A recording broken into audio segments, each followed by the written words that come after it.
ಮುಖ್ಯವಾದ ಪ್ರಶ್ನೆ ಇರೋದೇನು ಅಂತಂದರೆ ಇರುವ ಸ್ಥಾನಮಾನಗಳು ಎಷ್ಟಿದೆ ಅದನ್ನು ನಾವು ಲೆಕ್ಕ ಹಾಕಬೇಕು. 34 ಟೋಟಲ್ಲು, ಈಗ ಮುಖ್ಯಮಂತ್ರಿಗಳನ್ನು ಸೇರಿಸಿ 14, ಇನ್ನು 20 ಜನ ಕ್ಯಾಬಿನೆಟಿಗೆ ಬರಬೇಕು. ಅದರಲ್ಲಿ ಏನು ಇದು ಲಿಸ್ಟು ನಮ್ಮ ಗೋವಿಂದಣ್ಣ ಕೊಟ್ಟಿರೋದು? ಲಿಂಗಾಯತ, ಅಲ್ಪಸಂಖ್ಯಾತರು, ಒಕ್ಕಲಿಗರು, ಯಾರಿಗೆ ಹೆಂಗೆ ಪ್ರಾಶಸ್ತ್ಯ ಕೊಡೋದು? ಗೋವಿಂದಣ್ಣವ್ರು ಏನಾದರೂ ಹಿಂಟ್ ಕೊಟ್ಟಿದ್ದಾರಾ? ಅವ್ರಿಗೂ ಹಿಂಟ್ ಕೊಟ್ಟು ಹಿಂಗೆ ಹೇಳಿದ್ದೀನಿ ಅಂತ ನಿಮಗೇನಾದರೂ ಹೇಳಿದಾರಾ? ಹೆಂಗೆ?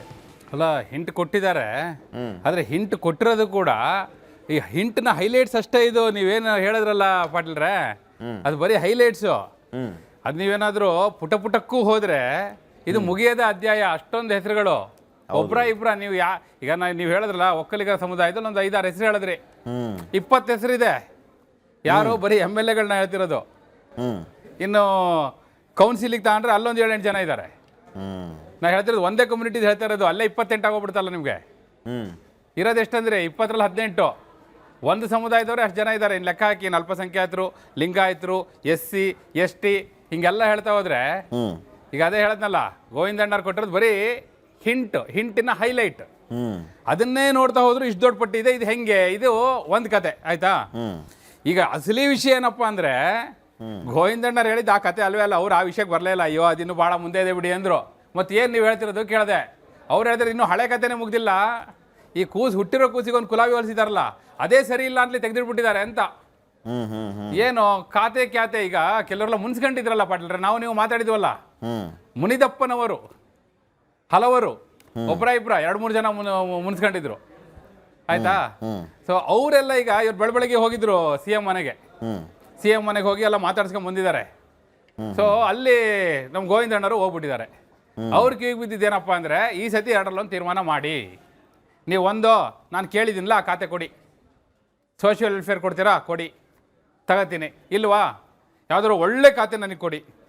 ಅದು ಇಲ್ವಾ, ನನ್ನ DCM ಮಾಡಿ.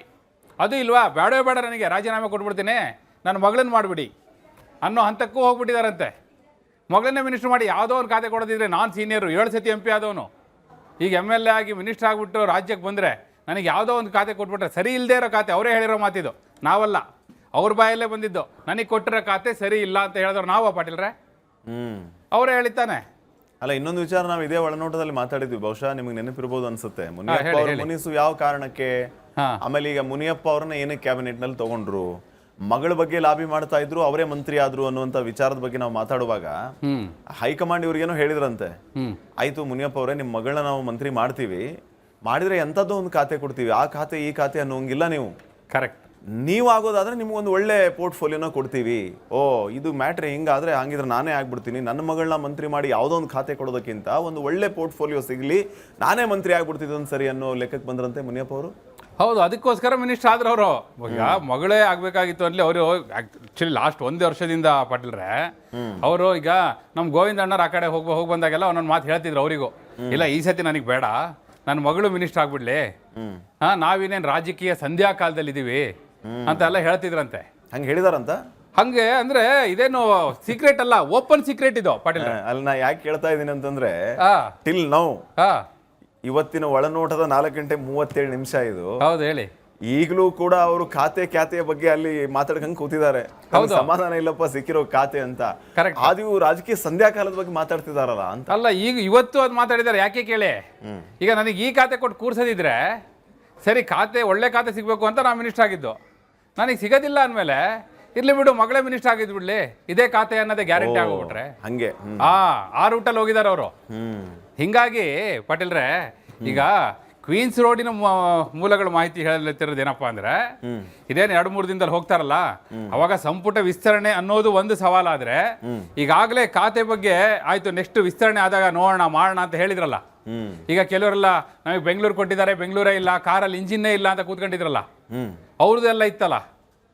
ಸೊ ಅದಕ್ಕಿಂತ ಮುಖ್ಯವಾಗಿ ಕೆಲವ್ರಿಗೆ ಮಾತು ಕೊಟ್ಟಿದ್ರಲ್ಲ, ನೀವು ಬೆಂಗಳೂರು ಕೊಡ್ತೀವಿ ಅಂತೇಳಿ. ಬೆಂಗಳೂರು ಕೊಟ್ಟವ್ರಿಗೆ ಬೆಂಗಳೂರೇ ಕೊಡ್ಲಿಲ್ಲ, ನೀರು ಕುಡಿಸ್ಬಿಟ್ರು ಅನ್ನೋದು ಒಂದು ಇದೆಯಲ್ಲ ಮಾತು ಕ್ವೀನ್ಸ್ ರೋಡಿನ ಮೂಲಗಳಲ್ಲಿ. ಸೊ ಅವೆಲ್ಲವೂ ಕೂಡ ಈಗ ಇತ್ಯರ್ಥ ಆಗ್ಬೇಕು.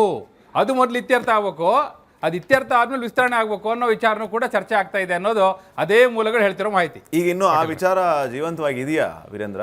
ಈಗ ಯಾರಿಗೆ ಬೆಂಗಳೂರು ಅಭಿವೃದ್ಧಿ ಖಾತೆಯನ್ನ ಕೊಡಬೇಕಾಗಿತ್ತು ಅಂತವ್ರಿಗೆ ನೀರು ಕುಡಿಸ್ಬಿಟ್ರು ಅನ್ನೋಂಥ ವಿಚಾರ ಅಂದ್ರೆ, ಅವರು ಇನ್ನೂ ಖಾತೆ ಬಗ್ಗೆ ಅಸಮಾಧಾನ ಹೊಂದಿದ್ದಾರೆ. ಯಾಕಂದ್ರೆ ನಮ್ಮ ಜೊತೆಗೆ ಸಿಕ್ಕಿದ್ರು ಅವರು ಮಾತಾಡಿದ್ವಿ. ನನಗೆ ಆ ಥರ ಏನು ಸಮಸ್ಯೆ ಇಲ್ಲ, ನಾನು ಖಾತೆನೂ ಕೇಳಿಲ್ಲ, ಈ ಕೊಟ್ಟಿದ್ದಾರಲ್ಲ ಇದನ್ನ ಮಾಡ್ಕೊಂಡು ಹೋಗ್ತೀನಿ ಅಂತ ಹೇಳ್ತಾ ಇದ್ರು ನನ್ನ ಹತ್ರ. ಈಗ ನಿನ್ನೆ ಕೂಡ ನಾವು ಒಳನೋಟದಲ್ಲಿ ಒಂದು ಚರ್ಚೆ ಮಾಡ್ತಾ ಇದ್ವಿ. ಅಂದ್ರೆ ಕೆಲವು ರಾಜಕಾರಣದಲ್ಲಿ ಹೇಗಿರುತ್ತೆ ಲೆಕ್ಕಾಚಾರ ಅಂದ್ರೆ ಅಂಕಗಣಿತ ರೇಖಾಗಣಿತ ಆಗುತ್ತೆ, ರೇಖಾಗಣಿತ ಬೀಜಗಣಿತ ಆಗುತ್ತೆ ಅಂತ. ಅಂದ್ರೆ ಯಾವ ರೀತಿ ಬದಲಾಗ್ತಾ ಇರುತ್ತೆ ಅನ್ನೋದು ನಾವು ಡಿಸ್ಕಸ್ ಮಾಡ್ತಾ ಇದ್ವಿ. ನೀವು ಕೇಳಿದ ಪ್ರಶ್ನೆಗೆ ತುಂಬಾ ಕನೆಕ್ಟ್ ಆಗುತ್ತೆ. ಯಾಕೆ ಅಂತ ಹೇಳ್ತೀನಿ ಕೇಳಿ ಪಾಟೀಲ್ರೆ. ಈಗ ನಾವು ಅದರಲ್ಲಿ ಮತ್ತೊಂದು ಹೇಳಿದ್ವಿ, ಕೆಲವು ಪ್ರಭಾವಿಗಳು ಸೂತ್ರಗಳೇ ಇಲ್ಲದ ಬೀಜಗಣಿತನ ಹಂಗೆ ಆಗಿದೆ. ಈಗ ಫಾರ್ಮುಲಾಗಳೇ ಇಲ್ಲದೆ ಇಲ್ದಂಗೆ ಆಗ್ಬಿಟ್ಟಿದೆ ಇದು. ಯಾಕೆ ಅಂತ ಹೇಳ್ತೀನಿ ಕೇಳಿ. ಯಾಕಂದ್ರೆ ಕೆಲವು ಈ ಖಾತೆ ಅದರ ಹಿನ್ನೆಲೆಯಲ್ಲಿ ಅವ್ರಿಗೆ ಆ ಖಾತೆ ಸಿಗ್ಬೇಕು, ಇವ್ರಿಗೆ ಸಿಗಬಾರ್ದು ಅನ್ನೋದ್ರ ಹಿಂದೆಯೂ ಕೆಲವು ಪ್ರಭಾವಿಗಳಿರ್ತಾರೆ. ಆ ಪ್ರಭಾವಿಗಳಿದಾರಲ್ಲ ಅವ್ರ ಆಟ ನಡೀತಾ ಇರುತ್ತೆ. ಆದ್ರೆ ಯಾರಿಗೆ ಇಲ್ಲ ನನಗೆ ಆ ಖಾತೆ ಸಿಗ್ಬೇಕಿತ್ತು ಅಂತ ಇರುತ್ತಲ್ಲ, ಕೊಟ್ಟಿರೋ ಮಾತಿದ್ಯಪ್ಪ ಅದ್ರಂಗ್ ನಡ್ಕೋಬೇಕಿತ್ತು ಅಂತ ಇರುತ್ತಲ್ಲ. ಇನ್ ಕೆಲವರಿಗೆ ಹೌದಪ್ಪ ನನ್ನ ಮಗಳನ್ನ ನಾನು ಮಿನಿಸ್ಟರ್ ಮಾಡ್ಬಿಡ್ತಿದ್ದೆ, ನನಗೆ ದೊಡ್ಡ ಖಾತೆ ಕೊಟ್ಟಿದ್ದಕ್ಕೆ ಕೊಡ್ತೀನಿ ಅಂತ ಹೇಳಿದ ತಾನೇ ನಾನು ಮಿನಿಸ್ಟರ್ ಆಗಿದ್ದು ಅನ್ನೋದು ಇರುತ್ತಲ್ಲ. ಅವ್ರ ಲೆಕ್ಕದಲ್ಲಿ ಇನ್ನೂ ಜೀವಂತವಾಗಿದೆ. ವಿಸ್ತರಣೆ ಟೈಮಲ್ಲಿ ನಮಗೆ ಮಾತು ಕೊಟ್ಟಿದ್ದಾರೆ, ಏನೋ ಒಂದು ಆಗುತ್ತೆ ಅಂತ ಅವ್ರು ಕಾಯ್ತಾ ಇದ್ದಾರೆ. ಈಗ ನಮಗೆ ನಿಮಗೆ ಕೆಲವರಿಗೆಲ್ಲ ಈಗ ಬೇರೆ ಉಳಿದವರಿಗೆಲ್ಲ ಅಯ್ಯೋ ವಿಸ್ತರಣೆ ಆದ್ರೂ ಸಾಕು ಅನ್ನೋ ತರ ಯೋಚನೆ ಮಾಡ್ತಿರ್ತಾರೆ ಕೆಲವರೆಲ್ಲ. ವಿಸ್ತರಣೆ ಆಗುತ್ತೆ ಇಲ್ವೋ ಅಂತ. ಇನ್ನೊಂದು ಶಾರ್ಟ್, ನಾನು ನೆಕ್ಸ್ಟ್ ಸ್ಟೋರಿಗೆ ಹೋಗ್ತೀನಿ. ಈಗ ಅದ್ರೊಳಗಡೆ ಒಂದು ನಿಮಿಷ ತಗೋತೀನಿ ನಾನು. ವೀರೇಂದ್ರ, ನಿಮ್ದು ಬೆಳಗಾವಿ ರಾಜಕಾರಣದ ಬಗ್ಗೆ ಸ್ವಲ್ಪ ಮಾತಾಡಿ. ಯಾಕಂದ್ರೆ ಬೆಳಗಾವಿಯಲ್ಲಿ ಸಿಕ್ಕಾಪಟ್ಟೆ ಲಾಭಿ ಇದೆಯಲ್ಲ, ಯಾರಿಗೆ ಸ್ಥಾನಮಾನ ಕೊಡಬೇಕು ಅಂತ ಅವ್ರದ್ದೇನು ಲೆಕ್ಕಾಚಾರ? ಗೋವಿಂದಣ್ಣ ಅದ್ರ ಬಗ್ಗೆ ಏನಾದ್ರು ಹೇಳಿದ್ರೆ ಹೇಳಿ. ಎಲ್ಲ ಅವ್ರು ಹೋಗಿದ್ರು ಅಲ್ಲಿಗೆ, ಬೆಳಗಾವಿಯಿಂದ ಕುಂದ ಬೇರೆ ತಂದು ಕೊಟ್ಟಿದ್ದಾರೆ ಪಾಟೀಲ್ರೆ. ಹೋಗಿದ್ರು ಅವರಲ್ಲಿ ಬೆಳಗಾವಿ ಕಡೆ ಅವ್ರು ತಪ್ಪದೆ. ಅಲ್ಲಿಗೆ ಹೋದಾಗೆಲ್ಲ ತಂದೆ ತರ್ತಾರೆ. ಈಗ ಅಲ್ಲಿ ಮಾಹಿತಿ ಏನಂದ್ರೆ ಅಲ್ಲೊಂದು ಟ್ವಿಸ್ಟ್ ಇದೆ, ಬಹಳ ಇಂಟ್ರೆಸ್ಟಿಂಗ್ ಆಗಿದೆ. ಯಾರು ಈ ಹಿಂದೆ ಬೆಳಗಾವಿ ರಾಜಕಾರಣದಲ್ಲಿ ಪೈಪೋಟಿಯಲ್ಲಿ ಇದ್ರು ಅಂತ ಇತ್ತಲ್ಲ, ಈಗ ಉದಾಹರಣೆಗೆ ಅಲ್ಲಿ ನೀವು ನೋಡ್ತಾ ಇರ್ತೀರಿ, ಯಾರು ಸತೀಶ್ ಜಾರಕಿಹೊಳಿ ಇದ್ದಾರೆ, ಲಕ್ಷ್ಮೀ ಹೆಬ್ಬಾಳ್ಕರ್ ಅವರು ಇದ್ದಾರೆ. ಇವರೆಲ್ಲ ಅಲ್ಲಿ ಅಂದ್ರೆ ಮೈನ್ ಸ್ಟ್ರೀಮ್ ಪಾಲಿಟಿಕ್ಸ್ ಅಲ್ಲಿ ಇರೋಂಥವ್ರು. ಹೌದಾ? ಹಿಂದೆ ಎಲ್ಲ ಏನಿತ್ತು, ಅವರ ನಡುವೆ ಶೀತಲ ಸಮರ ಇದೆ ಅನ್ನೋದಿತ್ತು. ಈ ಸತಿ ನಿಮಗೆ ಬಹಳ ಆಶ್ಚರ್ಯ ಆಗ್ಬೋದು, ಇಲ್ಲ ಲಕ್ಷ್ಮೀ ಹೆಬ್ಬಾಳ್ಕರ್ ಅವರು ಕ್ಯಾಬಿನೆಟ್ಗೆ ಬರಬೇಕು ಅನ್ನೋ ಸ್ಟೇಟ್ಮೆಂಟ್ ಬಹಿರಂಗವಾಗಿಯೇ ಬಂತು ಅಂತ. ಓಕೆ, ಇದು ಓಪನ್ ಸ್ಟೇಟ್ಮೆಂಟ್ ಆಯ್ತು. ನೀವು ಅಲ್ಲಿಗೆ ಯೋಚನೆ ಮಾಡಿ. ಅಲ್ಲಿ ಸತೀಶ್ ಜಾರಕಿಹೊಳಿ ಅವರು ಸಹಜವಾಗಿ ಬೆಳಗಾವಿ ಮೇಲೆ ಹಿಡಿತ ಇಟ್ಕೋಬೇಕು ಅಂತ ಯಾವಾಗಲೂ ಪ್ರಯತ್ನದಲ್ಲಿ ಇದ್ದೇ ಇರ್ತಾರೆ. ಆದ್ರೆ ಪಾಲಿಟಿಕ್ಸ್ ಹೇಳೋದ್ವಲ್ಲ ನಾವು, ಹೇಗೆ ಗಣಿತ ಬದಲಾಗ್ತಾ ಇರುತ್ತೆ ಅಂತ ಅಲ್ಲೊಂದು ಗಣಿತ ಬದಲಾಗಿದೆ. ನೋಡೋಣ ಹಂಗಿರ ಏನಾಗುತ್ತೆ ಅಂತ. ಇದು ಒಂದ್ ರೀತಿ ಹೆಂಗೆ ನೀವು ಹೇಳ್ತಾ ಇರೋ ಲೆಕ್ಕಾಚಾರ, algebra without formula, maths without digits ಅನ್ನೋ ತರ ಇದೆ. ಹಂಗೆ ರಾಜಕಾರಣ ಹಾಗೆ ಅಲ್ವಾ ಪಾಟೀಲ್ರೆ? ನೋಡೋಣ ಏನಾಗುತ್ತೆ ಅಂತ. ನೆಕ್ಸ್ಟ್ ಸ್ಟೋರಿಗೆ ಹೋಗೋಣ.